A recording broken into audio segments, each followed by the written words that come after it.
Noticentro 1, CMI. Buenas noches, bienvenidos a las noticias. Los siguientes son los 3 hechos más importantes de hoy en Colombia. Violencia y abusos por parte de grupos armados ilegales y de fuerzas estatales.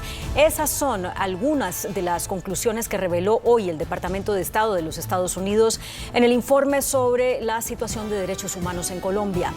En este informe de prácticas de derechos humanos correspondiente a 2023, compartido por el gobierno estadounidense hoy, fueron señaladas varias violaciones en Colombia, ejecuciones arbitrarias o extrajudiciales, detenciones o arrestos arbitrarios, torturas o maltratos y restricciones significativas a la libertad de expresión y de prensa. Esto fue lo que fue detallado en este informe, que también dejó en evidencia la violencia basada en discriminación racial y étnica, igual que restricciones a asociaciones sindicales y amenazas contra la comunidad LGTBIQ+. El reporte además destacó el caso de Nicolás Petro, hijo del presidente, quien junto a su tío Juan Fernando Petro fueron mencionados en el aparte de corrupción en la política colombiana. Vamos a hablar más de esta noticia en nuestra emisión nacional a las 9 de la noche.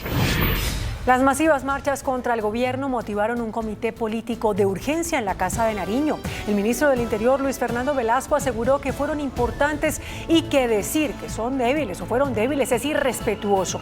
Una posición muy diferente a la expresada por el presidente Gustavo Petro en sus redes sociales. El gobierno en pleno alista un cónclave para analizar a puerta cerrada el descontento que se manifestó en las calles.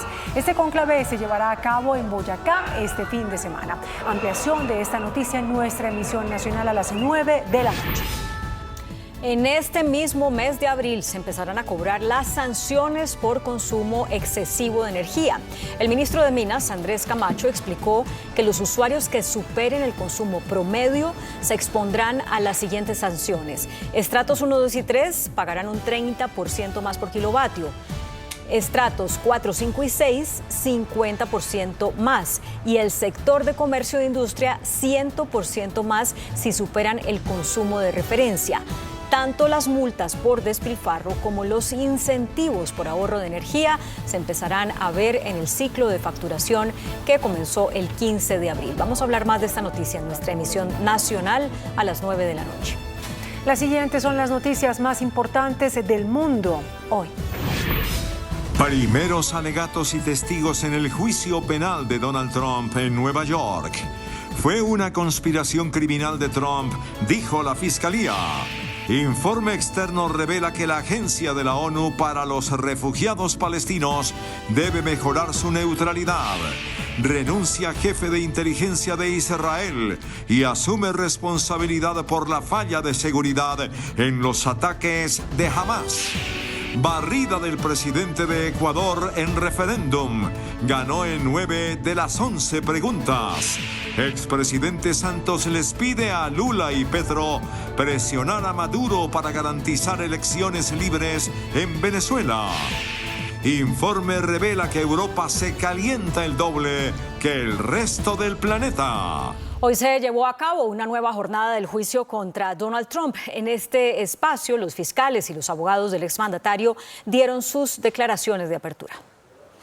Ambas partes expusieron su caso durante las declaraciones de apertura en el juicio penal por dinero secreto de Donald Trump en Nueva York. Los fiscales dijeron que el caso se trata de una conspiración criminal y un encubrimiento, mientras la defensa intentaba desacreditar sus argumentos. La fiscalía compartió que el expresidente violó la ley y corrompió las elecciones de 2016 al tratar de encubrir encuentros sexuales con una estrella porno y que el magnate mintió en los libros contables, a lo que el exmandatario afirmó que era un tema secundario. It's a case as to bookkeeping, which is a very minor thing in terms of the law, in terms of all the violent crime that's going on outside as we speak, right outside as we speak. But this is a case where you pay a lawyer who's a lawyer, and they call it a legal expense. That's the exact term they used, legal expense, in the books.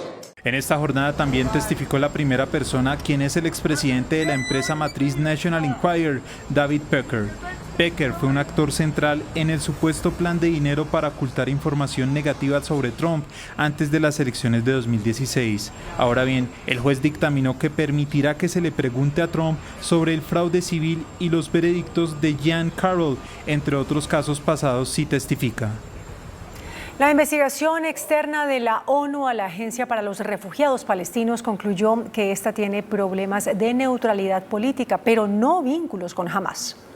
Luego de que el gobierno israelí acusara a los trabajadores de la Agencia de la ONU para los Refugiados Palestinos en Oriente Próximo, UNRWA, de participar en el ataque del 7 de octubre de Hamás contra Israel, la organización inició una investigación externa para determinar si las acusaciones eran ciertas.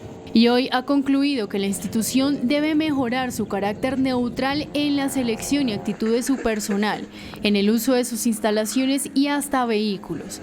Además, agregó que hasta el momento no han recibido las pruebas por parte de Israel. Sin embargo, aclaran que Israel aún tiene que proporcionar estas pruebas para respaldar la acusación.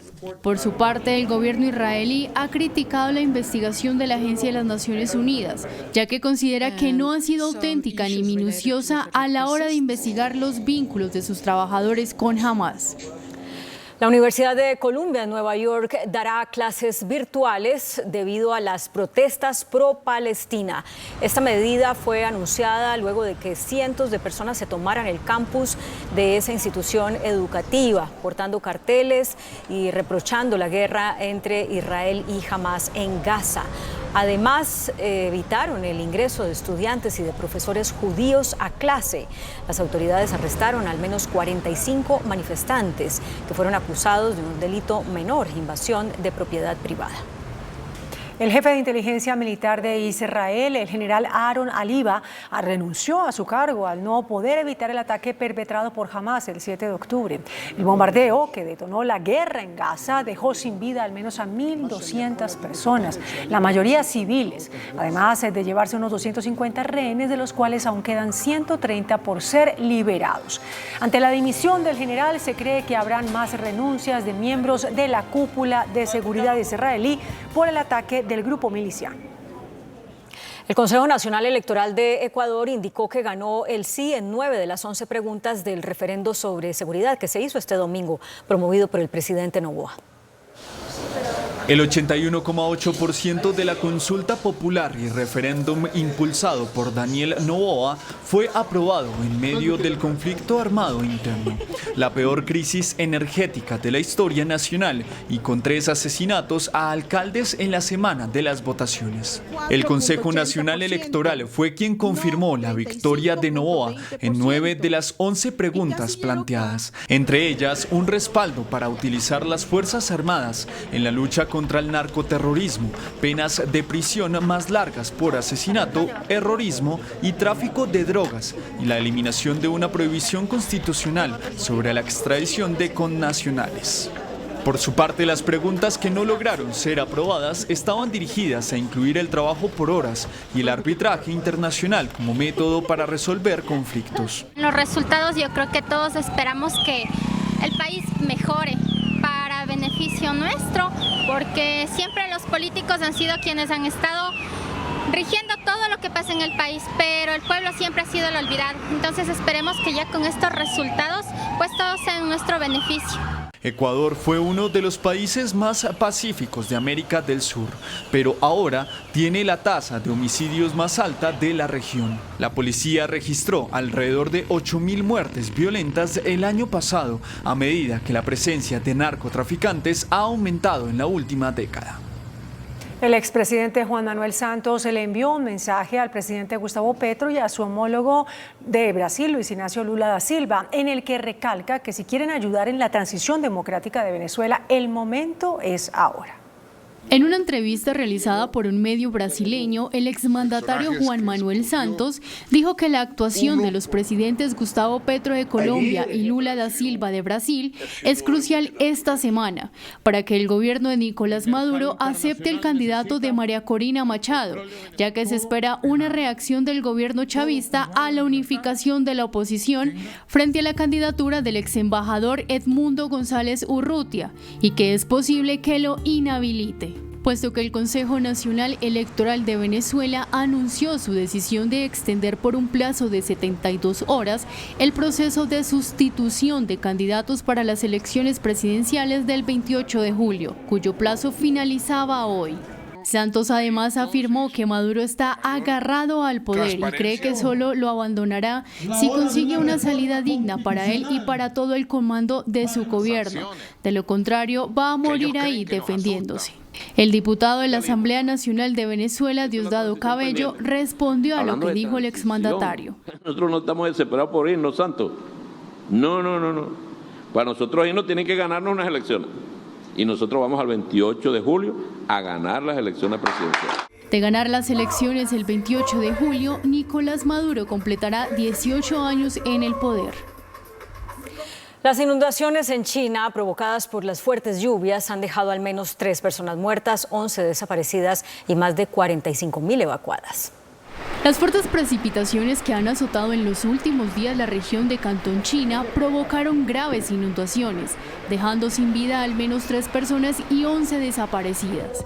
Además, los desbordamientos de los ríos obligaron a reubicar a un total de 53.741 personas, de las cuales 12.256 han tenido que ser reasentadas con carácter de urgencia, por lo que varias ciudades se encuentran en alerta naranja hasta nueva orden, ya que el Servicio Meteorológico pronostica que las lluvias continuarán hasta la próxima semana. Las autoridades locales instaron a la población a cortar el suministro eléctrico en zonas peligrosas y suspender las actividades al aire libre. A la vez recomendaron medidas de drenaje en zonas urbanas y campos agrícolas, con el fin de prevenir posibles desastres como deslizamientos de tierra. La Organización Meteorológica Mundial de la ONU comunicó que Europa es el continente que se calienta a un ritmo más rápido. Según el informe, el viejo continente presenta un aumento de temperatura que duplica la media global. Solo en el 2023 rompió el récord de días de estrés térmico extremo. El Papa Francisco emitió una advertencia sobre la Tierra. Dijo que se está dirigiendo a la ruina. A propósito del Día Mundial de la Tierra, el Sumo Pontífice anunció que está muy sensibilizado con la defensa del medio ambiente y que la humanidad no ha sabido custodiar ni el planeta ni la paz. Nuestra generación ha dejado en herencia muchas riquezas, pero no hemos sabido custodiar el planeta y no estamos custodiando la paz. Estamos llamados a convertirnos en artesanos y constructores de la casa común, la Tierra que se está dirigiendo a la ruina. El Papa Francisco está muy comprometido con la defensa del medio ambiente y ha dedicado 2 de sus escritos al tema. En uno de los más recientes, el pontífice argentino afirmó que la inacción política y los intereses económicos se han sobrepuesto ante la crisis climática. Las mujeres iraníes denunciaron que el gobierno de su país lanzó una guerra contra ellas al crear nuevas patrullas policiales para imponer el uso del velo.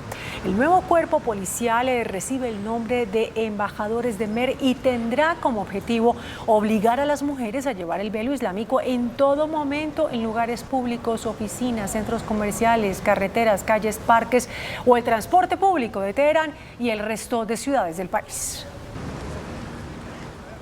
Bruselas prepara la suspensión de la nueva aplicación de TikTok en España que paga a los usuarios para ver videos. La Comisión Europea quiere imponer esta medida al considerar que la compañía china no está cumpliendo con las nuevas reglas del continente para servicios digitales que por el momento solo están disponibles en España y Francia. Y el siguiente es un robot completamente eléctrico, capaz de hacer movimientos complicados con el uso de la inteligencia artificial y el aprendizaje automático. El nuevo robot Atlas promete tener un mejor rango de movimiento y ser más fuerte. Esta máquina mantiene muchos de los hitos alcanzados por la versión anterior, que aunque parezcan insignificantes, son clave en el mundo de la robótica. Entre ellos encontramos el movimiento dinámico y el equilibrio. La compañía ahora quiere que el robot sea capaz de caminar en lugares donde nos movemos los humanos, por lo que ahora también es menos aparatoso. Este robot completamente eléctrico puede caminar, correr, saltar, dar piruetas y hasta incluso hacer parkour. Tiene inteligencia artificial y aprendizaje automático para garantizar que Atlas pueda operar y adaptarse de manera eficiente a situaciones complejas del mundo real. Hola, muy buenas noches, bienvenidos a Entrevistas CMI. Recuerden, este es el horario habitual de Pregunta Yamit, de nuestro director, Yamid Amat. Hoy, el director de la Corporación Autónoma Regional de Cundinamarca, Alfred Ballesteros, convocó una reunión para tratar el tema sensible del racionamiento de agua en la capital de la República, en Bogotá. Asistieron la ministra del Medio Ambiente, el alcalde de la capital, por supuesto, Carlos Fernando Galán, el gobernador de Cundinamarca, Jorge Rey, y otras autoridades. Doctor Alfred Ballesteros, bienvenido a Entrevistas CMI. Buenas noches. Buenas noches, Gerardo. Buenas noches a todos los televidentes. ¿El motivo de la reunión exactamente cuál fue? Bueno, el motivo de la reunión iba enfocado, Gerardo, a cómo nos preparamos como sociedad frente a esta nueva realidad que nos agobia en el mundo entero, el cambio climático. No solo mirar en el corto plazo cómo superar el racionamiento, que por supuesto se tocó este tema, sino cómo nos preparamos frente a los estudios que nos dicen que para el año 2040 vamos a tener un aumento de temperatura de 2 grados y podríamos perder los páramos y que la oferta hídrica se va a disminuir un 13.8%. Cuando usted dice que en 2040 la temperatura va a aumentar 2 grados, ese es el promedio mundial. ¿Hoy de cuánto es esa temperatura? Bueno, recordemos que cuando se hizo el Acuerdo de París en el año 2015, el mundo entero estableció un límite. Dijimos que la temperatura no podría aumentar 1.5 grados porque las consecuencias para el planeta ya podrían ser catastróficas. Y entonces el mundo entero se comprometió a hacer una reducción de la emisión de gases de efecto invernadero. Compromisos que no se han cumplido. No solo no hemos dejado de reducir esta emisión de gases, sino que hemos incrementado un 1.1% en lo corrido del año 2015 a la fecha. Eso quiere decir que el aumento de la temperatura se va a seguir presentando y el modelo de referencia es ese del año 2015. Con respecto a la temperatura promedio de la Tierra en ese momento, a hoy hemos aumentado ya cerca de ese 1.4, 1.5% y se espera que para el 2040 se aumente a 2 grados la temperatura, especialmente de nuestro país y de esta zona tropical del planeta. Es decir, que el promedio de temperatura mundial, ¿cuál es hoy? Estamos 1.4% más o menos por encima de ese promedio mundial que había en París en el año 2015. ¿Y esto qué causa, Gerardo? Esto causa que las coberturas naturales se transformen. Los ecosistemas están diseñados para generar una función y una regulación dependiendo su temperatura, pero cuando yo a un páramo le subo 2 grados la temperatura, o si se la subiera 4 grados, que dice el estudio de la Universidad Nacional que podría subir 4 grados en lo que resta de este siglo, evidentemente las vegetaciones que están allí, las coberturas, no van a poder cumplir su función ecosistémica. La reunión fue por el tema de racionamiento en Bogotá, aparte de lo que se está tratando de ver a futuro todo lo que sucede en el medio ambiente y por supuesto el déficit de agua y puntualmente qué se hizo para la capital. Bueno, tomamos la decisión de instalar una mesa técnica de carácter permanente conformada por el Departamento de Cundinamarca, el Distrito Capital, el Ministerio de Ambiente, la CAR y esperamos integrar los municipios de la cuenca del río Bogotá a esta mesa técnica. Se expuso por parte de la corporación una serie de proyectos que consideramos importantes, Gerardo, para que la sociedad se prepare en el corto, el mediano y el largo plazo frente a estos escenarios de cambio climático para evitar que sigamos en un racionamiento y en un desabastecimiento permanente de recurso hídrico. En la reunión estuvo la ministra de Medio Ambiente, Susana Mohamed. ¿Hay peligro de que suceda en otras regiones del país lo que está sucediendo en Bogotá con cortes de agua por zonas? Bueno, recordemos, Gerardo, que este fenómeno del cambio climático nos está impactando a todo el territorio nacional. La ubicación de Colombia en la zona del trópico, sobre la línea del Ecuador en el mundo, nos coloca en una situación de mayor vulnerabilidad con respecto a otros países. Y cada vez que llega un fenómeno, sea el fenómeno del Niño de sequía o sea el fenómeno de la Niña de invierno, muchas regiones del país adquieren, digamos, una condición de vulnerabilidad especial. Evidentemente hay otras regiones de Colombia en donde, por ejemplo, ahora el fenómeno de la niña del segundo semestre puede generar situaciones preocupantes. La región norte, sobre todo de Colombia, y esta región del centro del país.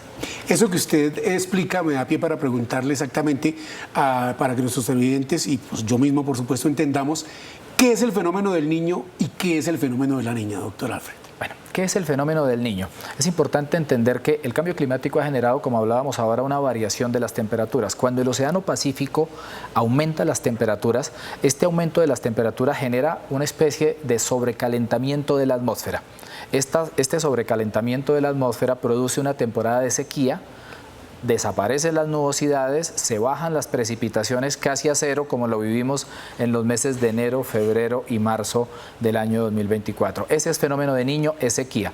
¿Y qué es la niña? Todo lo contrario, el océano se enfría, llegan las nubosidades y entonces empezamos a registrar lluvias por encima de los promedios históricos. ¿Cuál es el problema que tiene eso?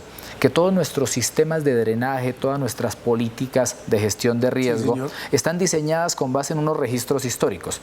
Los caudales de los ríos, las obras de adecuaciones hidráulicas, pero si de un momento a otro las lluvias que nos llegan exceden esos promedios históricos, pues nadie está preparado para eso y evidentemente se saturan los alcantarillados, se presentan las inundaciones en las fuentes hídricas, se presentan deslizamientos o remociones en masa. Eso es lo complejo de vivir en medio de dos extremos y esta va a ser nuestra nueva realidad, Gerardo. Por eso tenemos que saber adaptarnos y empezar a ejecutar acciones para que esa nueva realidad no nos termine generando una crisis económica permanente, desabastecimiento de agua o exceso de agua, desabastecimiento de energía y todos los problemas asociados a estos fenómenos extremos. Y en el inmediato plazo, las autoridades reunidas hoy en su despacho, ¿qué decidieron para mitigar los efectos que dejó esa sequía producida por el fenómeno del niño desde finales del año pasado y principios de este año? Bueno, vamos a empezar a trabajar en una serie de proyectos estratégicos.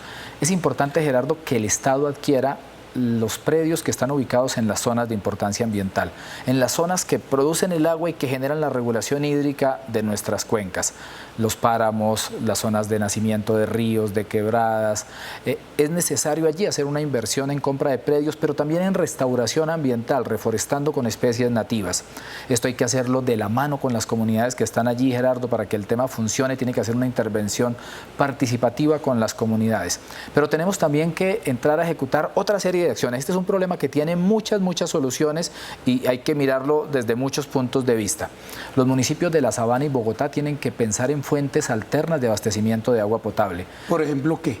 Existe la posibilidad de construir más embalses en la cuenca media y alta del río Bogotá. Existen discusiones técnicas sobre Chingaza 2 que personalmente desde lo ambiental creo que no es viable. El presidente de la República dice que no, la ministra de Ambiente dice que no, la exalcaldesa de Bogotá, Claudia López, dice que no. Hoy la CAR dice que no también, creo que esa no es la alternativa, pero sí hay otros sitios identificados en la cuenca alta del río Bogotá. Está Pantano de Arce, está Tabio, está sobre el mismo cauce del río Bogotá en Suezca. Hay sitios donde técnicamente podríamos tener nuevos embalses, podríamos ampliar la capacidad de algunos ya existentes, la CAR lo va a hacer en el Neusa, pero podríamos también explorar, Gerardo, la posibilidad de las aguas subterráneas. Tenemos unos acuíferos subterráneos importantes, el Estudio Nacional del Agua nos ha dicho que la mayor riqueza hídrica que tenemos los colombianos la tenemos en el subsuelo. Entonces hay que empezar a estudiar esas alternativas que en otros países del mundo son viables. Y tenemos, Gerardo, también que aprender a cerrar el ciclo del agua y así como aplicamos otra clase, digamos, de principios de economía circular en lo que tiene que ver con residuos sólidos, lo podemos hacer con el agua. Nosotros hoy no aprovechamos las aguas residuales sino una sola vez. Hay países del mundo, Singapur, Israel, México, en Las Vegas, en California lo vemos también, donde se aprovechan las aguas residuales con un tratamiento terciario, una desinfección. Esto lo podemos hacer en Colombia. Cuando usted dice el tratamiento de aguas residuales son las aguas negras, lo que sale y que... Las aguas negras, también las aguas grises. ¿Y que la vuelven potable y otra vez la dejan adecuada para el consumo humano? Técnicamente esto ya está inventado, Gerardo, científicamente es posible. También deberíamos avanzar en el uso de las aguas lluvias. Vea, en este momento está lloviendo. Si todos los edificios de Bogotá, si todos los conjuntos y todas las viviendas tuvieran un sistema de aprovechamiento de las aguas lluvias, ahí tendríamos solucionado una parte importante del déficit de recurso hídrico que hoy existe. Me ha hablado usted de dos medidas que adoptaron en la reunión que tuvo hoy, interdisciplinaria y multiinstitucional, en el despacho de usted, director de la CAR, de posibilidad de ampliar embalses, de acudir a las aguas subterráneas y sobre todo la protección de los predios ambientales, evitando que haya venta de predios. ¿Cómo va a ser eso? Porque eso cuesta muchísima plata, ambas cosas. Bueno, cuesta mucha plata, Gerardo, y ahí es donde todas las entidades tendremos que hacer unos esfuerzos enormes, también los particulares. Este plan tiene un costo cercano a los 4.7 billones de pesos, recursos que hoy no los tiene ninguna entidad. Pero ¿qué nos cuesta más como sociedad, Gerardo? Hacer esas inversiones con la colaboración de los privados, buscando cooperación internacional, priorizando y dejando de hacer de pronto otra clase de inversiones en concreto y en otras cosas, o quedarnos sin agua. Yo creo que ya estamos sintiendo lo que para la sociedad significaría que no tuviéramos agua, lo que significaría para la industria, para los sectores productivos. Entonces yo creo que aquí todos tendremos que hacer un esfuerzo enorme. Habrá que declarar esos predios de utilidad pública e interés social para que no haya especulación inmobiliaria, pero es algo necesario. De lo contrario, desafortunadamente los campesinos, Gerardo, van a seguir ampliando la frontera agrícola día a día y van a terminar de arrasar los pocos frailejones que quedan en los páramos y las coberturas naturales, que son las que hoy todavía nos permiten tener recurso hídrico en la cuenca. Eso es lo que tiene que ver con su jurisdicción. ¿Dónde sería esa compra de predios para evitar precisamente que sean explotados de una forma diferente? Bueno, la mesa técnica va a definir esos sitios, pero se trata fundamentalmente, Gerardo, de hacer una conectividad ecosistémica entre el páramo de Huacheneque, donde nace el río Bogotá. ¿Qué es dónde? En Villapinzón. Monquentiva, que es Guatavita, Chingaza, donde todos sabemos, Sumapaz, y el corredor ecosistémico de Guerrero, Guargua, Laguna Verde. Estos son los dos corredores que de alguna manera bordean el distrito capital y la sabana, donde se genera el recurso hídrico que hoy alimenta los embalses, pues independientemente de Chuza, que se alimenta obviamente de la cuenca de la Orinoquía, pero que también está en este mismo corredor ecosistémico. Allí hay que hacer el análisis técnico para definir cuáles son los predios priorizados y hacer esa gran campaña. Obviamente esto no se va a hacer este año. Esto es un plan, Gerardo, para ejecutarlo en los próximos 20 años. Pero que hay que diseñarlo, hay que construirlo, porque si no empezamos nunca, la situación en 10 años ya puede ser irreversible. Él es Alfred Ballestero, el director de la Corporación Autónoma Regional de Cundinamarca, quien presidió hoy una reunión en su despacho con la ministra de Medio Ambiente, Susana Mahoma, el alcalde de Bogotá, Carlos Fernando Galán, el gobernador de Cundinamarca, para adoptar medidas inmediatas de mediano y de largo plazo para evitar que haya futuros racionamientos de agua, por ejemplo, como el que vive la capital de la República. Regresamos a entrevista CMI con Alfred Ballesteros, el director de la Corporación Autónoma Regional de Cundinamarca. Doctor Alfred, muy sensible y se visibilizó mucho el tema del racionamiento de agua y la situación de los embalses del país, pues porque fue la capital de la República la que sufrió el racionamiento por medidas adoptadas por la administración distrital. ¿De dónde sale el agua que consumimos los bogotanos? Bueno, el agua de los bogotanos viene de diferentes lugares. El embalse de Chuza, que se alimenta del recurso hídrico que debería discurrir, Gerardo, hacia la Orinoquía, nos aporta cerca del 70% del total. Más o menos un 25% viene del agregado norte, es decir, la cuenca alta del río Bogotá, la planta de Tibito es la encargada de tratar el recurso hídrico de allí. Y un porcentaje pequeño viene del agregado sur, los embalses que tenemos en el sur, que son Chisacá y La Regadera. Eso es, el agua toda es de los embalses. Toda la que consumimos los bogotanos. Todo el agua que consumimos los bogotanos es de los embalses, aunque claro que hay empresas y hay particulares que tienen, estando dentro de la jurisdicción, perforaciones de aguas subterráneas y tienen, digamos, su propia fuente allí de agua potable. Pero es mínimo, digamos que este no es un porcentaje que llegue al 10% del consumo. En el debate público sobre el racionamiento de agua se ha hecho viral un video del entonces concejal Diego Lacerna que advertía hace 5 años de que el acueducto sabía de la situación que se venía y de que iba a haber racionamiento. ¿Se sabía? ¿Esto es negligencia de la administración distrital? No de una en particular, sino de varias que no ha proyectado la situación para evitar que en Bogotá escasee el agua. Bueno, yo no sé si alguien hace 5 años podría haber predecido con certeza la intensidad del fenómeno del Niño. Me parece complejo, salvo que tuviese una bolita de cristal para hacerlo. Pero es que llevamos 15 o 20 años hablando de los efectos del cambio climático. Y eso sí es una realidad, que el cambio climático sabíamos ya que nos iba a impactar, y en eso hemos estado, Gerardo, un poco dormidos como Estado, porque aunque algunos hablan del cambio climático, en realidad las acciones efectivas para enfrentar esa nueva realidad no han sido hasta ahora tan evidentes. A esta hora llueve, doctor Alfred, y entonces uno dice, llueve en la capital de la República y estamos en racionamiento, esa contradicción. Sí, eso es algo que hemos querido explicarle a la ciudadanía, Gerardo, porque es que los embalses no se recargan en la parte urbana de Bogotá. Los embalses, en el caso de Chuza, se recarga cuando llueve hacia la Orinoquía y los del agregado norte se recargan cuando llueve en la parte alta de la cuenca alta del río Bogotá. Entonces puede que llueva aquí, puede que llueva durísimo, que haya granizo, que se inunden las calles, pero eso no está llegando a los embalses. Entonces los ciudadanos tienen que entender que mientras los embalses no recuperen los niveles, tenemos todos que seguir colaborando con el ahorro de recurso hídrico de nuestros hogares. Ustedes, todas las autoridades ambientales y los mandatarios municipales y territoriales, incluso el gobierno nacional, habla de que llegó el momento de aprender a reciclar. Usted lo decía en la primera parte de esta entrevista. ¿Eso ya nos tocó aprender a reciclar agua? Sí, yo creo que esta cultura, además de la economía circular que predicamos en otra clase de temas, tenemos que aplicarla al recurso hídrico. Tenemos que aprender a reusar el recurso hídrico. En nuestros hogares también tenemos forma de hacerlo, lo hemos dicho, el baldecito en la ducha mientras se calienta y esa agua se reutiliza, los excedentes de la lavadora, muchas actividades que podemos hacer en el hogar y que nos permiten el reuso del recurso, Gerardo. Estamos obligados a hacerlo, no hemos logrado esa meta de 15 metros cúbicos por segundo de consumo en el Distrito Capital. Y es importante que lleguemos a esa meta, pero además es necesario que estos hábitos de ahorro que los bogotanos hoy están implementando permanezcan, que la gente entienda que esta no es una coyuntura. Puede que el racionamiento dure un mes, 2 meses, 3 meses. Sí, pero el cambio climático llegó para quedarse.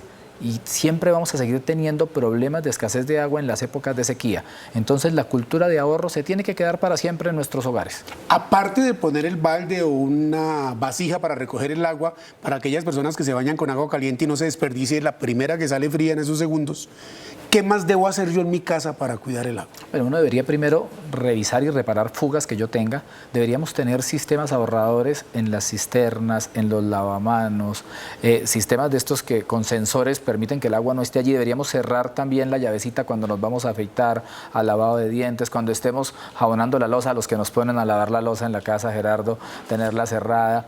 Deberíamos utilizar la lavadora únicamente cuando tenga ya la carga completa y deberíamos almacenar agua lluvias. Todos deberíamos tener un sistema de canales en nuestras casas, en nuestros conjuntos para almacenar agua lluvias, y esa agua lluvia hoy podríamos utilizarla para lavado de vehículos, para riego de jardines, para lavado de pisos, para cualquier otra actividad, cualquier acción que nos ayude a quitarle presión al sistema de acueducto de agua potable contribuye y es necesaria de ahora en adelante. ¿Puede afectar el racionamiento de agua o la buena utilización del agua en algunas actividades comerciales? Por ejemplo, el lavado de carros.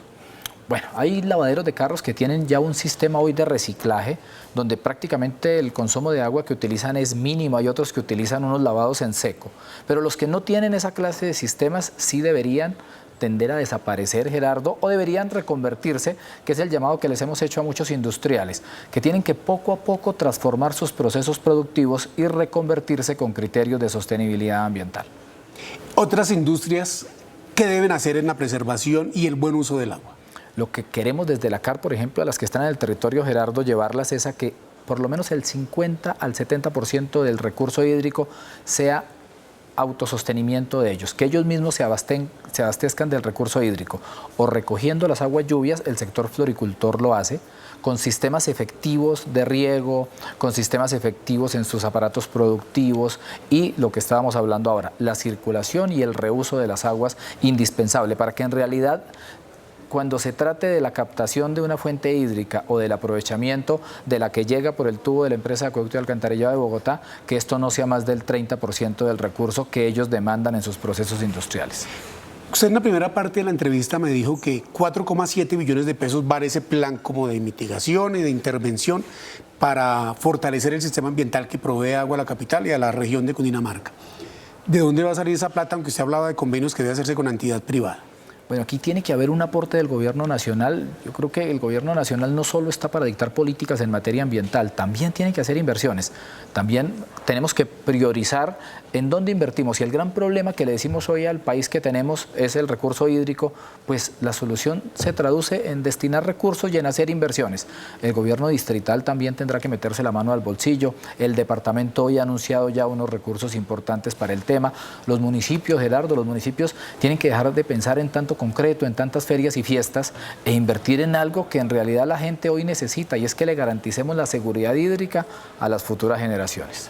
Otro tema que se ha planteado con este racionamiento de agua en Bogotá es el de la proliferación de conjuntos residenciales, sobre todo en la sabana y afueras de la ciudad. Ya, ¿cómo va a proveerse el agua para esas personas que van a vivir en todos los conjuntos multifamiliares? Bueno, Gerardo, nosotros llevamos meses poniendo sobre la mesa una discusión, y es cómo vamos a seguir creciendo en Bogotá y en la sabana. Yo creo que tenemos que diseñar unos modelos de ordenamiento del territorio que respeten la disponibilidad hídrica de cada municipio y de la cuenca. Hoy, a simple vista, Gerardo, la capacidad hídrica de la cuenca ya está saturada. Pero decir que no vamos a crecer más es un poco complejo. ¿Qué es lo que tenemos que hacer? Generar unos modelos responsables de ocupación del territorio, donde los nuevos desarrollos garanticen su propio recurso hídrico y donde definitivamente los municipios no pueden seguir creciendo de manera irresponsable, desordenada y sin tener en consideración, en especial, la oferta hídrica del territorio y el tratamiento de las aguas residuales. En lo que compete a la CAR, el hecho de que haya una Bogotá región ya definida por acto legislativo que esté impresa en la Constitución, ¿va a contribuir a eso, a que haya unos desarrollos ordenados? Yo pienso que sí, Gerardo, porque nos va a permitir por primera vez no mirar cada municipio como un ente aislado donde cada alcalde y cada consejo quiera imprimir su propio modelo, sino con una visión regional, ordenar un territorio, definir cuáles son los municipios donde se van a llevar la vivienda, cuáles son los municipios de vocación industrial, cuáles son los municipios de vocación agrícola, y con una visión regional será mucho más fácil organizar el territorio. Esta experiencia que estamos viviendo lo que nos enseña es que el agua no alcanza y que el agua se está acabando. Yo creo que esta experiencia precisamente, Gerardo, nos desmitifica algo que nos habían dicho, y es que éramos el país más rico en agua y que como 2/3 partes del mundo son agua, entonces el agua es inagotable, porque puede que eso sea cierto. El gran problema es que solo el 2%, Gerardo, del agua del planeta es potable. Y el gran problema de Colombia es que somos un país rico en agua, pero donde estamos ubicados las poblaciones principales no es donde está el agua. El agua está en el Chocó, en la Orinoquía, donde no hay poblaciones. Entonces, usted lo acaba de decir, la gran conclusión es que el agua se está agotando, que tenemos que gestionar mejor el agua, aprender a aprovecharla, pero sobre todo tenemos que devolverle a los ecosistemas que han sido víctimas de deforestación, de ampliación de la frontera agrícola y de afectación, las condiciones naturales para que nuestros hijos y nuestros nietos, Gerardo, no vivan en un racionamiento permanente y en una escasez permanente de agua. Y hablando de esas paradojas que nos juega el cambio climático, salimos de una sequía del fenómeno del Niño y nos estamos adentrando a una lluviosidad alta en el fenómeno de la Niña. ¿Cómo se está preparando el Estado colombiano para afrontar ese fenómeno de la Niña con lluvias intensas e inundaciones? Bueno, desde la CAR Cundinamarca empezamos hace un par de semanas las obras de mantenimiento en la cuenca del río Bogotá, a la adecuación hidráulica de este río. Estamos en diferentes ecosistemas haciendo las verificaciones para determinar dónde podemos intervenir y dónde debemos actuar para que no tengamos eventos de riesgo. Lo mismo le hemos pedido a los alcaldes municipales para que podamos con tiempo prevenir cualquier contingencia. Sin embargo, el IDEAN ha dicho que la intensidad del fenómeno de la Niña no va a ser tan fuerte hasta ahora y no vamos a tener tampoco una pluviosidad que exceda de manera ostensible los registros históricos. Pero inundaciones va a haber, derrumbes va a haber. Posiblemente, porque nuestras condiciones topográficas y geográficas son muy complejas y evidentemente con 2 o 3 aguaceritos nuestros suelos se saturan, se recargan y tenemos allí los movimientos masales, los deslizamientos como su merced los llama. Tendremos que estar preparados para eso y como Estado tendremos que activar también toda nuestra política de gestión de riesgo para prevenir y sobre todo proteger las vidas humanas. Las otras 32, 33 corporaciones autónomas, usted habla con sus colegas, ¿qué están haciendo para evitar y trabajar sobre este tema? Bueno, todos hoy estamos articulados a través de la Asociación de Corporaciones, de ASOCARS, y sé que todos en la medida de sus capacidades estamos actuando y estamos tratando de contribuir con el Sistema Nacional de Gestión de Riesgo en lo que le corresponde a las corporaciones, que es especialmente el estudio y el conocimiento del riesgo, porque recordemos que las acciones concretas de intervención son competencia de la Unidad Nacional de Gestión de Riesgo, porque así lo dice la Ley 1523. Usted me ha hablado, doctor Alfred, hace unos momentos de la reforestación que debe hacerse. Y también hace unas semanas anunció un plan de reforestación en los cerros de Monserrate a raíz de los incendios que hubo a principio de año. ¿Cómo va ese plan piloto? ¿Cuándo comienza? ¿Cuánto cuesta? ¿Y qué es lo que van a sembrar? Bueno, ese plan piloto ya comenzó. Nosotros tenemos el objetivo de sembrar 5 millones de árboles en el territorio CAR. De esos 5 millones hemos sembrado a la fecha cerca de 50.000 porque las condiciones climatológicas no nos han permitido sembrar más, pero tenemos ya unos ejercicios interesantes de articulación interinstitucional con el departamento de Cundinamarca, con el distrito, el ministerio que hoy se comprometió a darnos una política y unas líneas claras para que podamos hacer restauraciones con reforestación en predios privados. Esto es importante porque nos va a permitir también hacer alianzas con particulares que quieren que lleguemos a restaurarle y a reforestarle sus fincas, pero que hoy en una errada interpretación no era tan claro si se podía. ¿Qué van a sembrar ahí? Especies nativas. La idea es que tengamos unos bancos de semillas e identificadas las especies de cada región. No podemos cometer un error que históricamente se ha cometido y es llevar especies que puede que sean nativas, pero no de esa altura, no de ese clima, no de ese ecosistema y llevarlas de un lado a otro porque ya está demostrado que eso desde el punto de vista de biodiversidad es un error. ¿Y eso significa quitar unos árboles y sembrar otros? Ese tema de la sustitución solo es viable, digamos, en ecosistemas como en cerros orientales. En otros no. En otros lo que hacemos es identificar las áreas de importancia ambiental, las zonas que requieren restauración con reforestación y hacer allí las plantaciones. En cerros es donde se ha venido hablando de la necesidad de generar una sustitución de los pinos y eucaliptos que están allí por especies nativas. En esto también estamos avanzando con el Jardín Botánico, la empresa de Acueducto y Alcantarillado de Bogotá, y espero que en pocas semanas tengamos ya ojalá un primer convenio para intervenir las primeras hectáreas. Una especie nativa, por ejemplo, para poner en Monserrate, ¿es cuál? Bueno, ahí hay que hacer el estudio, Gerardo, por parte de los biólogos, de cuáles son las especies que son propias de ese ecosistema. Yo no me atrevería a decírselo en este momento, porque luego sale un biólogo a decirme, uy, el director de la CAR dijo que ese era de allá y ese es de otro lado. Él es Alfred Ballestero, el director de la Corporación Autónoma Regional de Cundinamarca. Doctor Alfred, muchas gracias por estar en entrevista CMI. A ustedes, Gerardo, y a todos los televidentes. Y a ustedes, televidentes, muchas gracias por la sintonía. Continúen aquí en Noticentro 1 CMI con las noticias de Colombia y el mundo. Buenas noches.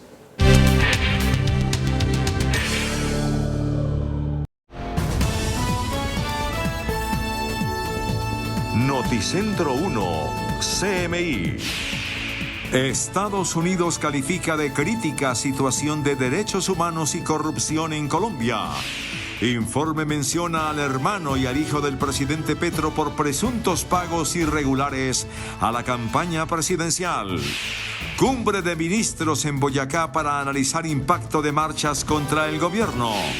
Marchas no fueron débiles, dice ministro del Interior.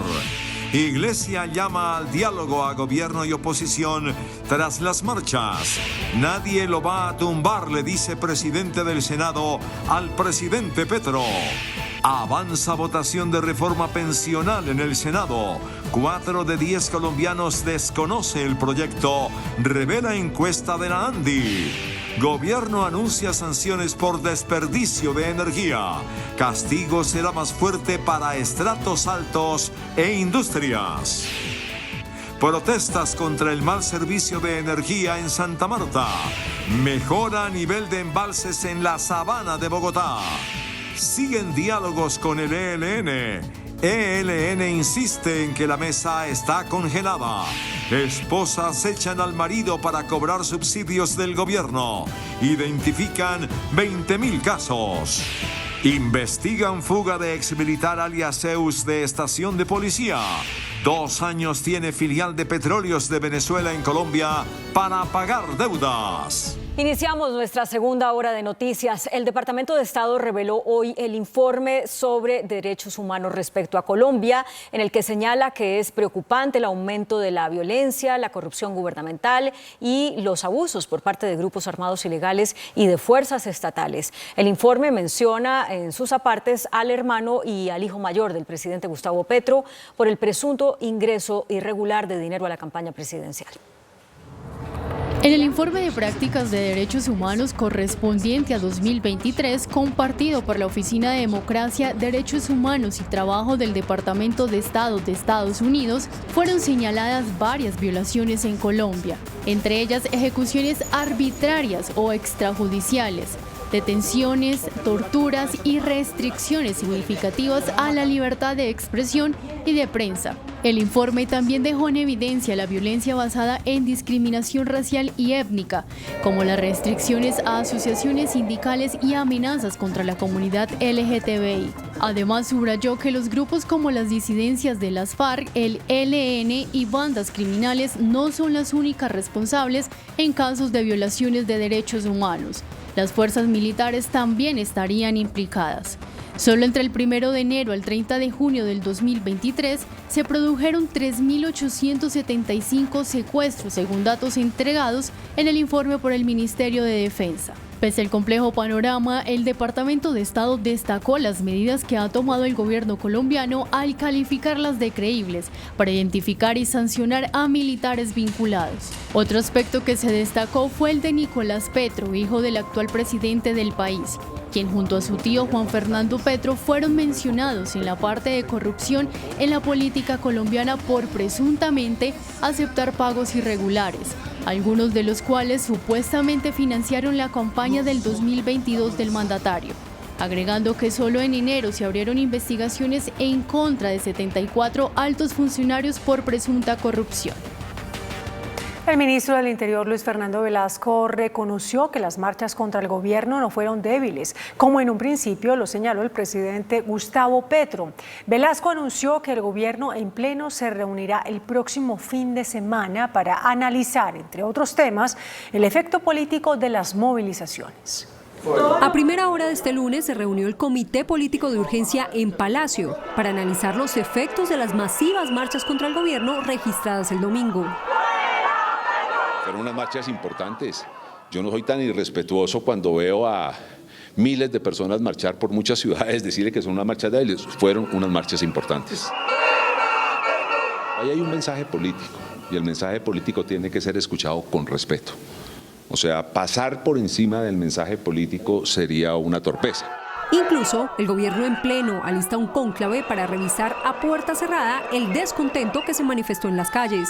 Vamos a hacer un Consejo de Ministros en donde nos encerraremos 2 días, muy seguramente en Boyacá, este fin de semana, y buscaremos un espacio también para hacer la reflexión política frente a las marchas. No será el único tema, pero es un tema importante, evidentemente. En un tono menos conciliador, el presidente Gustavo Petro minimizó las movilizaciones y, aunque cuestionó sus objetivos, se mostró abierto al diálogo.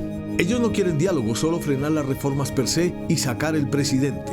Así que abrir como hasta ahora hemos hecho diálogos es algo que seguiremos haciendo sin ser ingenuos. La reunión del gobierno en pleno, o también llamado retiro espiritual, tendrá lugar en el departamento de Boyacá los días sábado y domingo. La Iglesia Católica llamó a abrir el camino del diálogo sincero entre el gobierno y la oposición, luego de las marchas de este domingo. Tras las marchas de este domingo, los obispos del país convocan al gobierno nacional y a la oposición a entablar un diálogo sano en beneficio de todos los colombianos. Un pueblo que quiere manifestar las hondas preocupaciones que tiene y las posibilidades, las esperanzas, porque es que si todos nos unimos, los colombianos, hombres y mujeres de todas las regiones, podremos construir un escenario comunitario, un escenario mejor para el futuro de los colombianos. Poder constatar la magnitud de esta marcha le abre la posibilidad a un gobierno de sentarse a escuchas sanas, a escuchas productivas. Dicen que frente al reto del presidente Gustavo Petro para que este 1 de mayo salga el pueblo a marchar en defensa de las reformas, la calle les pertenece a todos los colombianos. Es un escenario también democrático, pero no podemos olvidar que fuera de la calle hay unas instituciones que están para escuchar, que están para representar al pueblo en el ambiente democrático. Y dicen los obispos que más allá de un conteo de cuántos colombianos salen a marchar a favor o en contra del gobierno nacional, lo que debe hacerse es trabajar para combatir a enemigos comunes. En realidad tenemos enemigos más grandes que entre nosotros mismos. Hay unos temas enormes en el campo de la corrupción, en el campo del narcotráfico, en el campo de estructuras de economía ilícitas que son un verdadero daño para el país. La sociedad colombiana debe unirse frente a sus verdaderos enemigos que minan la estabilidad de esta patria. El presidente y el vicepresidente de la conferencia episcopal manifestaron que las marchas de este domingo son una expresión de lo sana que es la democracia colombiana. Por su parte, los gremios de la producción instaron al gobierno a buscar una concertación con el sector privado sobre las reformas que tramita el Congreso. Para el presidente de la SAC, las marchas del pasado domingo deben llevar al gobierno nacional a concertar sus proyectos y reformas. Muchas de las medidas el gobierno ha pretendido sacarlas simplemente con la capacidad que tenía en el Congreso o por la vía de decretos, pero el gobierno nacional tiene que pensar en el bienestar de los 50 millones de colombianos. Hay que, por supuesto, trabajar por aquellos que siempre han sufrido el nefasto efecto de la pobreza, de la desigualdad y demás. Pero en el caso de nuestro sector, la seguridad alimentaria está sobre los hombros de muchos de los gremios que hacen parte de la SAC. A su turno, el presidente de FENALCO considera que también se envió un mensaje al Congreso. A partir de este momento tiene que cuidarse mucho en sus responsabilidades y en su forma de actuar y decidir. En ese sentido, por ejemplo, hay que pensar en que los intereses colectivos del pueblo expresados ayer van por encima de los intereses personales de los congresistas. No fomentar el odio de clases y respetar el clamor popular expresado en las marchas de este domingo. Eso fue lo que pidió hoy al presidente Gustavo Petro, el expresidente Álvaro Uribe. Sobre las marchas y el odio de clases. La valoración que hace el expresidente Álvaro Uribe, jefe único del Centro Democrático, partido que en bloque marchó este domingo contra las políticas del gobierno Gustavo Petro, es que el Estado se pronunció y que esto tiene que ser escuchado por el gobierno nacional. Dividir esto entre empleadores y trabajadores es atizar odios que deben superarse para que haya una recuperación sostenible de la economía. Dice el mandatario que algo va del estado de opinión que él promovía al constituyente primario del cual quiere hacer uso el presidente Gustavo Petro. El estado de opinión es el respeto a la expresión ciudadana dentro de la Constitución. Dentro de la Constitución. Contrario a la amenaza de un constituyente primario que quieren azuzar para que se manifieste por fuera de las reglas que la misma Constitución. Reitera el expresidente Álvaro Uribe que está dispuesto su partido y él a dialogar y buscar consensos con el gobierno de Gustavo Petro. Y esta noche el presidente del Senado, Iván Name, se refirió a las marchas y a la reacción del presidente Petro. Gerardo Arecizábal, buenas noches. ¿Qué dijo el senador Name? Margarita, lo que dijo el presidente del Congreso, Iván Name Vázquez, fue que el presidente no debe tomar como una amenaza las multitudinarias marchas de ayer en las principales ciudades del país. La intervención de Iván Name como presidente del Congreso de la República fue a solicitud de sus compañeros del Senado. Allí le respondió al presidente Gustavo Petro en la valoración que hizo de las marchas de este domingo 21 de abril. Lo de ayer, señor presidente, tómelo no como una amenaza. Tómelo como un pueblo que quiere defender su democracia y que usted sea su centinela. Ayer la multitud y la nación le habló no solo al presidente, honorables senadores, le habló a este Parlamento. Cada uno tendrá su lectura. Dijo el senador Name que el presidente no puede seguir hablando de golpe blando porque nadie quiere darle un golpe de Estado. Y señor presidente, usted es un hombre meritorio. Nuestra democracia lo eligió. Nadie lo va a tumbar. Los demócratas de este país, que somos todos, defenderemos su periodo hasta el último día. Pero usted tiene que reconocer una democracia plena, viva, que merece respeto, que no puede ser amenazada. Para el presidente del Congreso de la República, lo que debe haber ahora es un trabajo arduo del Congreso para sacar las reformas que le convengan, dice él, al país, que no son necesariamente las que propone el presidente Petro. Y precisamente la plenaria del Senado se ocupa a esta hora de continuar el debate de la reforma pensional. Ha aprobado 13 artículos, el más importante de ellos, la creación de un fondo autónomo que será manejado por el Banco de la República y que tendrá a su disposición los recursos de quienes contribuyan en Colpensiones en lo que se llama pilar contributivo, es decir, que ese fondo integrado por 6 personas, 2 delegados del Gobierno Nacional, 4 seleccionados por la Junta del Banco de la República, manejará esos recursos. Y precisamente sobre el alcance y el conocimiento que tienen los colombianos sobre la reforma pensional, la ANDI reveló hoy una encuesta. En una encuesta del Centro Nacional de Consultoría contratada por la ANDI sobre pensiones, revela que para el 33% de los colombianos la reforma pensional impactará en la cantidad de personas que se pensionarán y para el 40% solo aumentará el número de personas subsidiadas. Según el estudio, el 37% de los encuestados desconoce el proyecto. El año pasado, el 38% tenía una imagen positiva de la posible reforma. Bueno, en este momento no es el 38%, ha bajado al 31%. El negativo también bajó del 26 al 12%. Y lo que sí aumentó mucho es la gente que no sabe lo que tiene la reforma. Sobre las preferencias de los colombianos, se conoció que quienes prefieren ahorro pensional en cuenta personal administrada por expertos de fondo de pensiones son el 72%, mientras que el 28% prefiere ahorro pensional manejado por el gobierno. El derecho a elegir es muy importante para los ciudadanos, que además es un derecho constitucional. El 87% de las personas dicen que consideran que deben tener el derecho a poder elegir dónde aportar su pensión. Solo el 12% de los encuestados está de acuerdo con una cotización de 3 salarios mínimos en Colpensiones. En la plenaria del Senado continuará mañana el debate de la reforma pensional.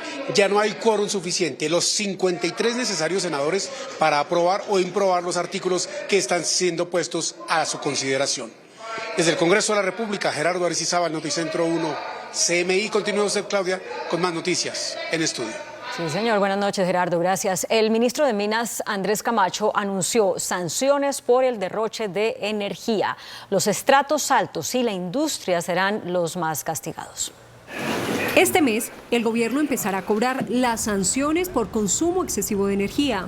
Lo que fijamos es un nivel de referencia sobre los 3 últimos meses. La meta es que cada usuario disminuya sobre ese consumo de tal manera que sea un incentivo al ahorro. Quienes estén por encima de ese valor de referencia, que ya sería elevado considerando que hemos tenido altas temperaturas, tendrían un 30% o un 60%, un 20% de acuerdo a la estratificación de si es un usuario comercial, industrial o no. Los usuarios que superen el consumo promedio se expondrán a las siguientes multas. Estratos 1, 2 y 3 pagarán un 30% más por kilovatio adicional. Estratos 4, 5 y 6, un 50% más por kilovatio adicional. Comercio e industria, 100% más por consumo adicional.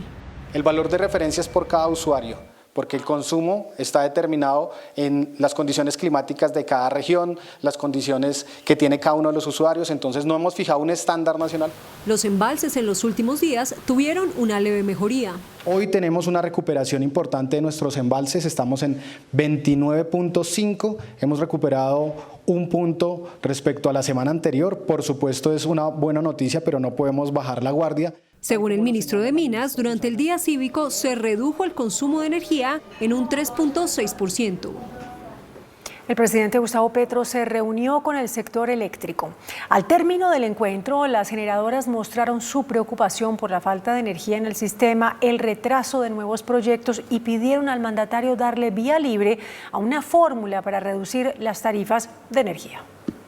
Todos los actores del sistema energético se reunieron este lunes con el presidente Gustavo Petro para analizar la difícil situación por la que atraviesa el país. Coincidimos en 2 preocupaciones grandes, ¿sí? La primera es que falta energía, hay demoras en entrada de proyectos y aunque creemos que vamos a superar esta coyuntura del fenómeno del Niño, en el mediano y en el largo plazo hay que hacer unos esfuerzos muy grandes para que toda la energía de todos los proyectos que están planeados para el país salgan adelante. Acordaron instalar una mesa de trabajo para revisar varios puntos, entre ellos, los más importantes, revisar los precios de energía en bolsa, las tarifas en la costa caribe y analizar una fórmula para lograr una reducción en la tarifa a los usuarios. El presidente tiene en el radar la propuesta que hace más de un año presentamos, no solo desde Acolgen, sino todos los gremios, de cómo llevar al mercado financiero la opción tarifaria. Que les recuerdo a todos que es la opción tarifaria, es esta deuda que se generó en pandemia, que le debemos a todas las distribuidoras, todos los colombianos, ¿sí? Esta es una deuda que estamos proponiendo que se lleve al mercado financiero, sacarlo de la cadena eléctrica y así poder darle un alivio y un respiro al usuario final. La opción tarifaria, deuda generada en pandemia y que hoy se cobra vía factura, asciende a los 5 billones de pesos. El presidente de la Asociación de Generadores de Energía, Alejandro Castañeda, anunció el inicio del mantenimiento de las plantas térmicas para garantizar el suministro de energía. Este se dará bajo el acompañamiento de XM como operador del mercado con el fin de no tener afectaciones y garantizar el abastecimiento de energía hasta que se supere la crisis de los embalses, hoy en niveles del 29,52%. Se afecte lo menos posible la disponibilidad de las plantas porque vamos a seguir necesitando plantas térmicas de aquí hasta noviembre. El presidente de la Asociación de Generadoras dijo desde Países Bajos, donde participa en el Congreso Mundial del Sector, que las plantas térmicas siguen garantizando el suministro de energía, aportando al sistema entre 110 a 115 gigas, que representa casi el 50% de la generación. La térmica sigue siendo fundamental para poder estirar ese embalse que tenemos y lo que hizo el fin de semana la térmica fue ayudar a que el embalse subiera. Se espera una recuperación de los embalses para esta semana con el regreso de las lluvias. El sistema de Chingaza, que suministra el 70% del agua en Bogotá, completa 3 días consecutivos con tendencia al alza. A pesar de la mejoría, las autoridades aseguran que no es suficiente y evalúan alternativas como la ampliación de los embalses. El primero sería el embalse del Neusa. Las fuertes lluvias que han caído en la capital en las últimas horas se han empezado a sentir en los embalses que componen el sistema Chingaza, que en este momento tiene un 15,51% de ocupación. La meta del distrito es llegar al 20% a finales del mes. Por otra parte, el consumo diario de agua en Bogotá se acerca a la meta de 15 metros cúbicos por segundo, pero en las últimas jornadas ha evidenciado un ligero aumento. La tarde de este lunes, la CAR de Cundinamarca presidió una reunión con la Alcaldía de Bogotá, la Gobernación de Cundinamarca y el Ministerio de Ambiente, en la que se alerta no solo el difícil presente del suministro hídrico, sino también la incertidumbre del futuro en esa materia. Que la situación es mucho más grave de lo anticipado y llegará más rápido, lo que implica que la región tiene que responder a estas nuevas condiciones de la realidad del agua que vienen del cambio climático, y también reflexionábamos que el cambio climático no se va a poner mejor, el cambio climático va a estar peor. Desde la gobernación ya tienen priorizados los puntos para las futuras intervenciones. Nos hemos comprometido a impactar 12.000 hectáreas en la cuenca del río Bogotá a través de programas como pago por servicios ambientales o a través de adquisición de predios de importancia estratégica ambiental. En entrevista a CMI, el director de la Corporación Autónoma Regional confirmó que se estudian alternativas como la ampliación de algunos embalses. Técnicamente podríamos tener nuevos embalses, podríamos ampliar la capacidad de algunos ya existentes, la CAR lo va a hacer en el Neusa, pero podríamos también explorar, Gerardo, la posibilidad de las aguas subterráneas. La inversión es millonaria y ya están en búsqueda de los recursos. Bueno, cuesta mucha plata, Gerardo, y ahí es donde todas las entidades tendremos que hacer unos esfuerzos enormes, también los particulares. Este plan tiene un costo cercano a los 4.7 billones de pesos, recursos que hoy no los tiene ninguna entidad. El racionamiento en Bogotá continúa y este martes le corresponde al turno 4, que comprende las localidades de Bosa, Ciudad Bolívar, Kennedy, Puente Aranda y Tunjuelito. En Santa Marta se reportaron nuevas protestas por las fallas en el servicio de energía. Inservible, así quedó la camioneta de la empresa Aire, incinerada por la comunidad que se levantó en protesta por el pésimo servicio, las altas tarifas y por varios días sin el fluido eléctrico. Este sector que nos toca a nosotros de San Jorge, en menos de un mes nos hicieron 2 racionamientos. La comunidad pues está cansada. Los líderes comunales de Santa Marta se encuentran preocupados por todo lo que viene generando la empresa de energía. Hombre, ya no más, estamos cansados con Aire. Pagamos o nos cortan la luz o no comemos. Esas dos condiciones. Y nos tenemos que tomar las vías de hecho. Yo le pido a los congresistas de la costa atlántica, representantes a la Cámara, gobernadores, alcaldes, diputados, concejales y edil, que se tomen las banderas, que cojan esto, para que lo que vamos a hacer. Las autoridades en conjunto analizarán las frecuentes protestas de la comunidad por las fallas del servicio de energía para adoptar medidas especiales. Y el rescate de un vehículo atrapado en el barrio San Fernando, al igual que un bus del sistema de transporte masivo de Transcaribe, son algunas de las emergencias que atendieron los organismos de socorro tras el primer aguacero del año en Cartagena. Desde diferentes barrios como El Socorro, Ceballos y Los Cerezos también se reportaron calles inundadas. Tras la fuerte lluvia, las autoridades recomendaron tomar precauciones como asegurar tejados y cubiertas y revisar los drenajes de las tuberías.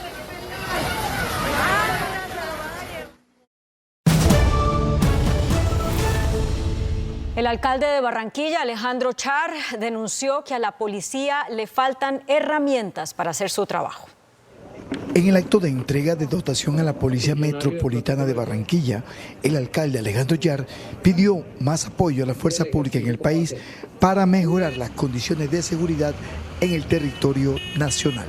Hoy tenemos que decirlo, y yo lo digo sin ningún temor, nos han querido desmoralizar a nuestra Policía Nacional.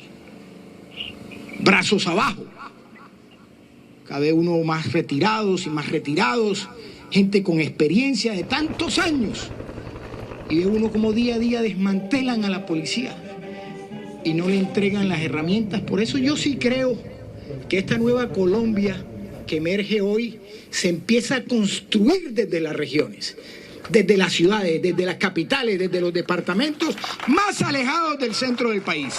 En un acto público en el Malecón del Río, la Alcaldía de Barranquilla y la Gobernación del Atlántico entregaron 409 motocicletas, 30 vehículos y 50 radios de comunicación a la Policía Nacional. Las delegaciones de paz del gobierno y el ELN acordaron terminar la primera fase del proceso que tiene que ver con la firma del primer punto de la agenda sobre la participación de la sociedad en la construcción de paz. Tras 12 días de reunión extraordinaria, las delegaciones de paz no lograron superar el principal escollo que mantiene la mesa congelada: los diálogos regionales anunciados por el gobierno con el Frente Comuneros del Sur.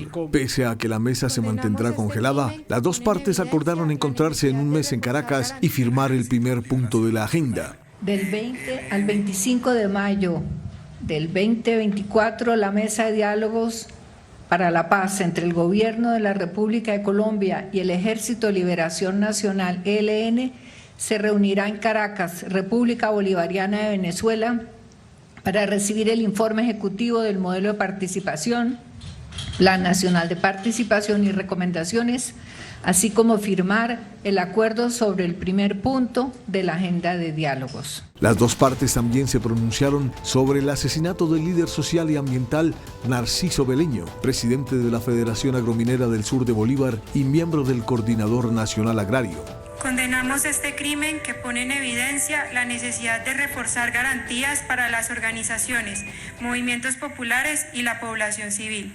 En particular, en la región en donde fue asesinado, las comunidades han denunciado una fuerte y amplia presencia de estructuras paramilitares que están realizando una nueva incursión desde el 18 de abril. Así las cosas, y según una fuente del ELN consultada por este noticiero, lo único que se acordó hoy fue terminar la primera fase y lo demás continúa congelado mientras el gobierno no frene los diálogos con el Frente Comuneros del Sur de Nariño.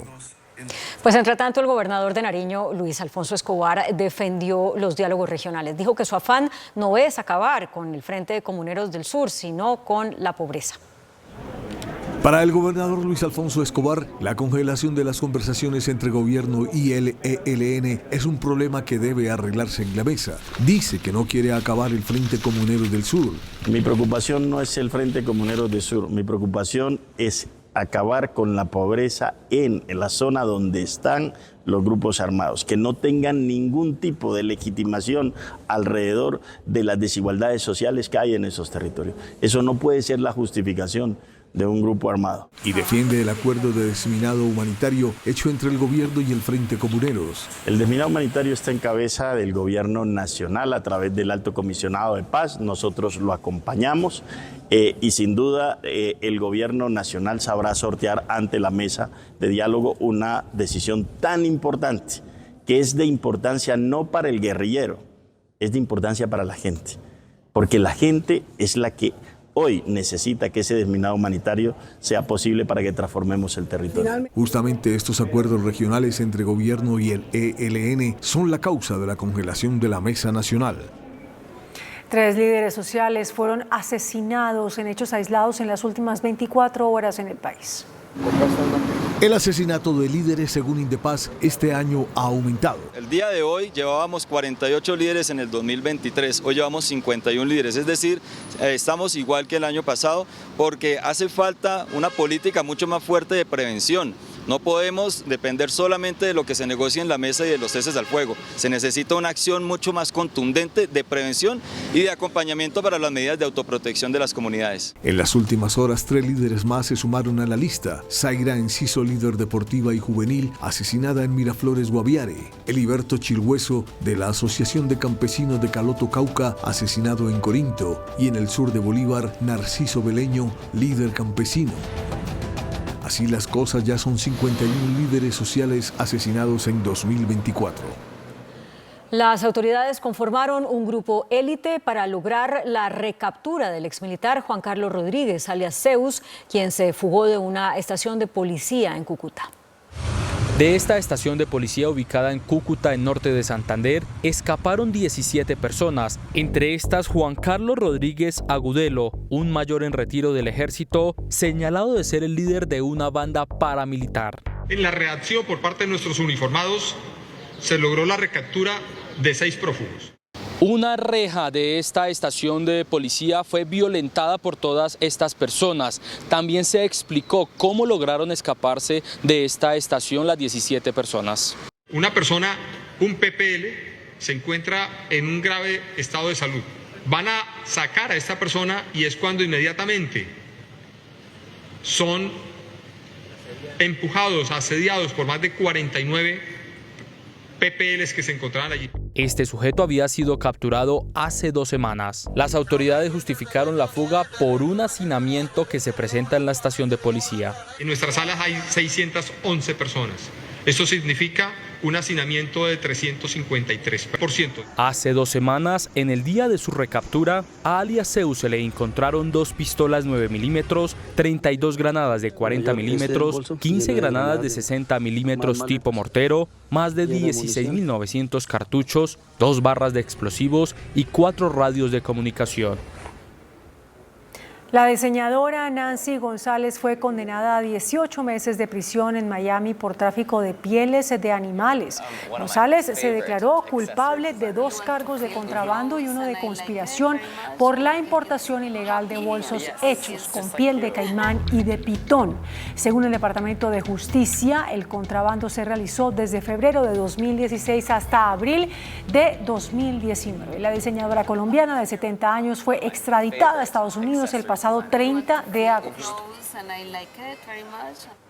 Colombia y Estados Unidos acordaron iniciar una operación conjunta para capturar a 170 narcos invisibles. 4 altos consejeros de congresistas demócratas y republicanos, más los responsables de la DEA, incluido Eugenio Croch, jefe de esa agencia en la región andina, visitaron Colombia con el fin de tomar medidas en la lucha contra el narcotráfico. Como tema principal se conocieron los detalles sobre la identificación de 170 narcos invisibles, de los cuales 36 ya fueron capturados y 20 que serían extraditados. Los altos funcionarios estadounidenses y la cúpula de la policía colombiana tocaron temas como los avances de la operación Agamenón contra el Clan del Golfo. También la cooperación bilateral contra el fentanilo, que ya incluye la capacitación de otros 150 policías y más de 80 perros. Anunciaron que apoyarán con tecnología.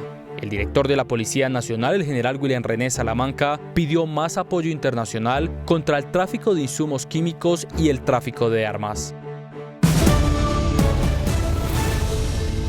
El director del Departamento para la Prosperidad Social, Gustavo Bolívar, denunció que 20.000 mujeres se han divorciado para hacerse pasar como madres cabeza de familia y así obtener subsidios del gobierno.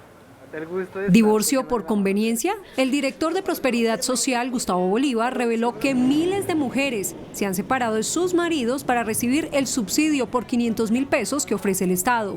Hay mujeres que son casadas y no clasifican, entonces echan al marido para poder tener el requisito. Más de 20.000 mujeres habrían incurrido en esta práctica para cumplir con la condición de ser madres cabeza de familia y acceder al beneficio.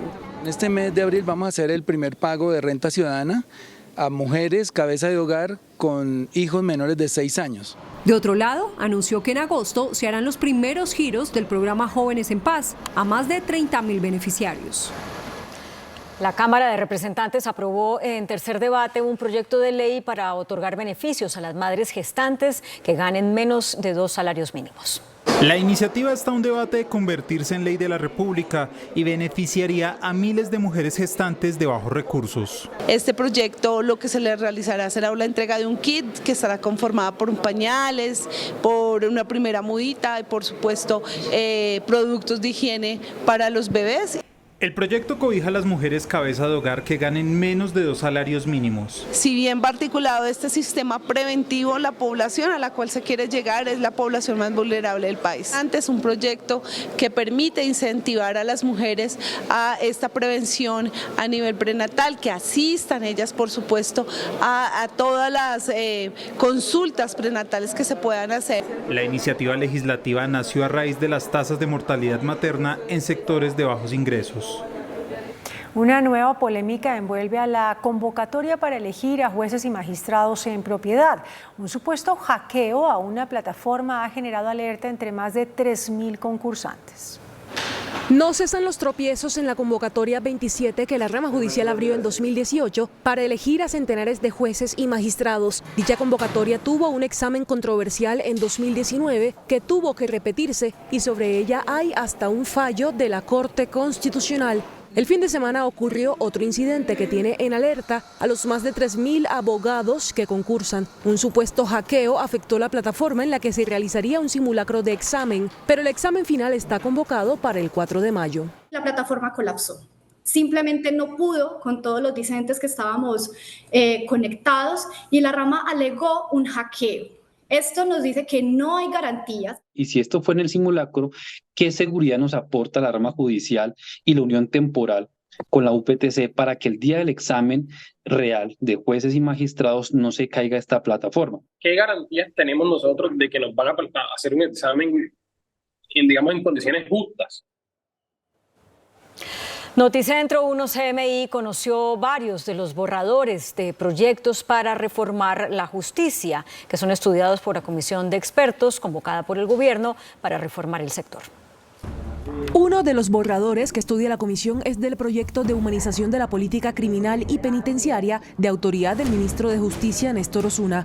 Plantea, entre otros aspectos, ajustes a las medidas de aseguramiento para combatir el hacinamiento carcelario, como la modificación del Código de Procedimiento Penal para que todo recluso mayor de 60 años tenga prisión domiciliaria. La iniciativa también plantea aumentar de 4 a 8 años el mínimo de la pena para otorgar medidas de aseguramiento no privativas de la libertad y reduce de 60 a 40 años la pena máxima que puede recibir un colombiano por la comisión de un delito. El proyecto también plantea la suspensión de la ejecución de las penas a los pequeños cultivadores que sustituyan cultivos ilícitos. Otro artículo plantea modificar el delito de elección ilícita de candidatos para que los candidatos que resulten elegidos en una elección estando inhabilitados no incurran en penas por cuenta de sanciones de la Procuraduría y de la Contraloría, en cumplimiento del fallo de la Corte Interamericana de Derechos Humanos sobre el caso de Gustavo Petro. Otro de los artículos otorga facultades extraordinarias al presidente hasta por 6 meses para reformar el sistema penitenciario. Las autoridades investigan la muerte de otro ciudadano extranjero en un exclusivo conjunto residencial del barrio El Poblado en Medellín. La víctima, de nacionalidad estadounidense, fue reportada como desaparecida hace 2 semanas. A esta hora, personal del CTI trabaja para establecer las causas de su muerte. 19 extranjeros han muerto en el Valle de Aburrá por diversas circunstancias. La Fiscalía y la Dijín de la policía capturaron a 7 presuntos miembros de una red delincuencial especializada en alterar y comercializar medicamentos. En el municipio de Soacha, Cundinamarca, y en al menos 6 barrios del sur de Bogotá se llevaron a cabo los operativos. Las autoridades incautaron medicamentos que estaban destinados a tratamientos en instituciones prestadoras de salud oncológicas, las cuales, en vez de llegar a los pacientes, eran desviados y posteriormente adulterados para su comercialización en farmacias de barrio. Entre los medicamentos adulterados se encuentran tratamientos para el cáncer, el VIH y el manejo del dolor crónico, incluyendo productos de alto costo y de uso institucional. Una pareja de trabajadores del sector salud son los señalados de liderar la red de tráfico de medicamentos. Las autoridades en Bogotá desmantelaron una banda criminal que vendía armas al Estado Mayor Central en el Caquetá. La organización contaba con una armería ilegal ubicada en la localidad de Antonio Nariño.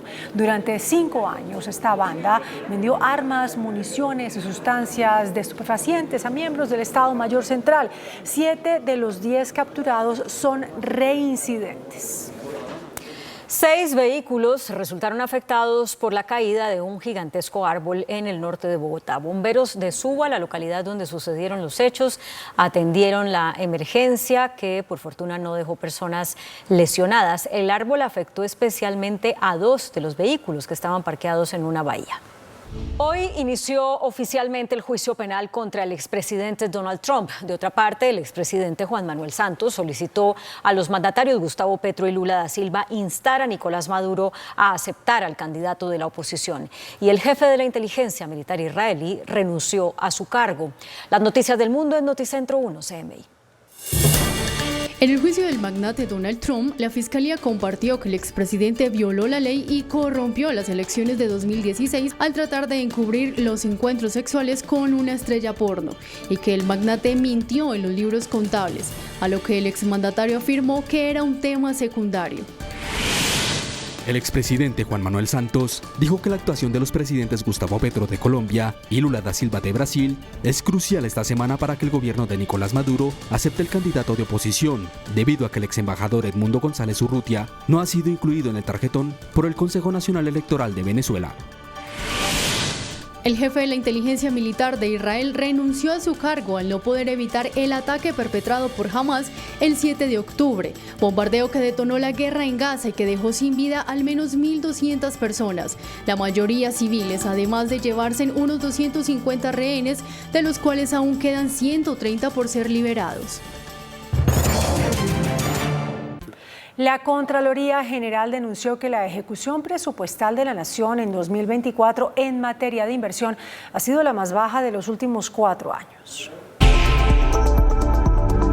La Contraloría analizó la ejecución del presupuesto general de la Nación de los últimos 4 años y encontró que la ejecución del rubro de inversión en el primer trimestre del año ha sido la más baja de los últimos 4, con un 9.1% de ejecución sobre un presupuesto total de 99.8 billones de pesos. El primer trimestre de 2023, el presupuesto de inversión se ejecutó en un 11.5%, en 2022 en un 16.3% y en 2021 en un 10.3%.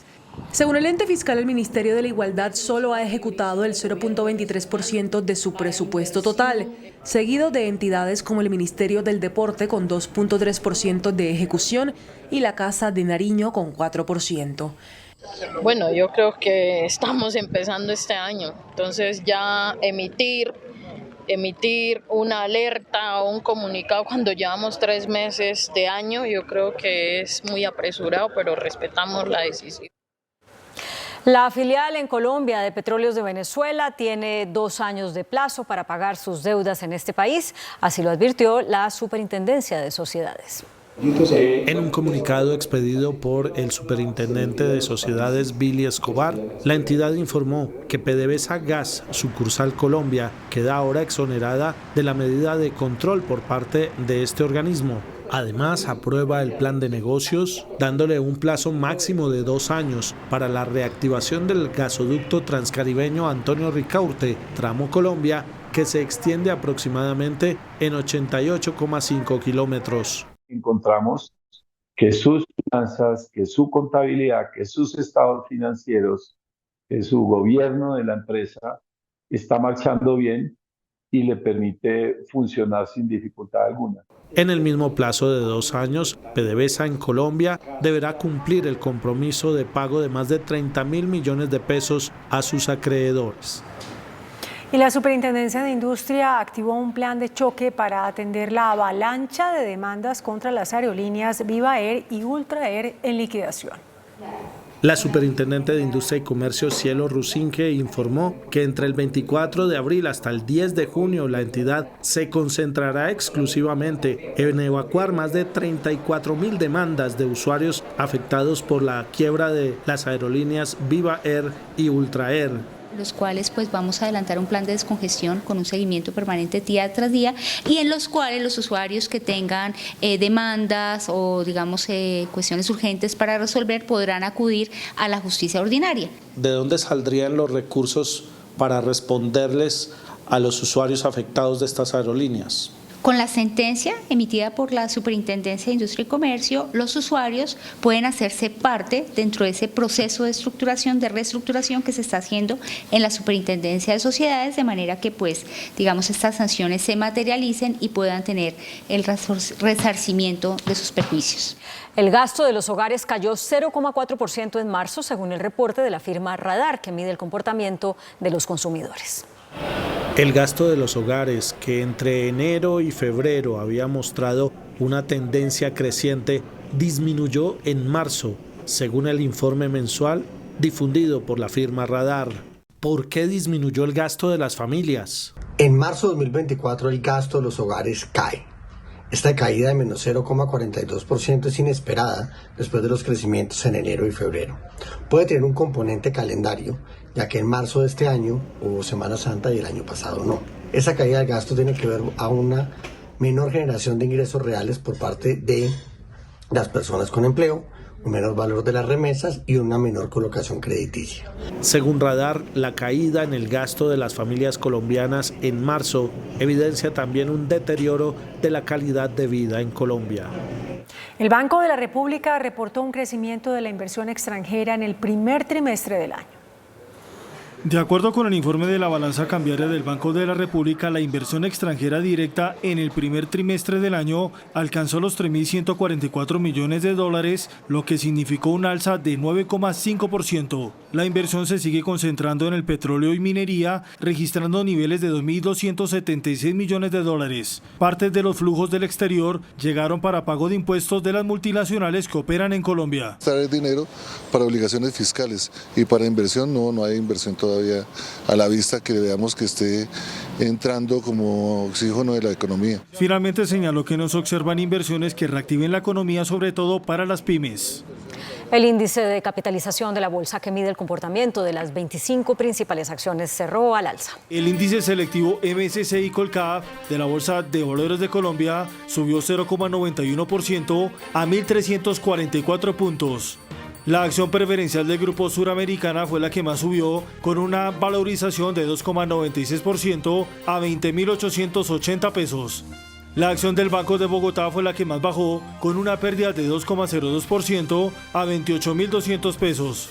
La acción más negociada de la jornada fue la de Preferencial Bancolombia, al movilizar más de 18.000 millones de pesos, con una variación positiva de 0,5% a 31.980 pesos.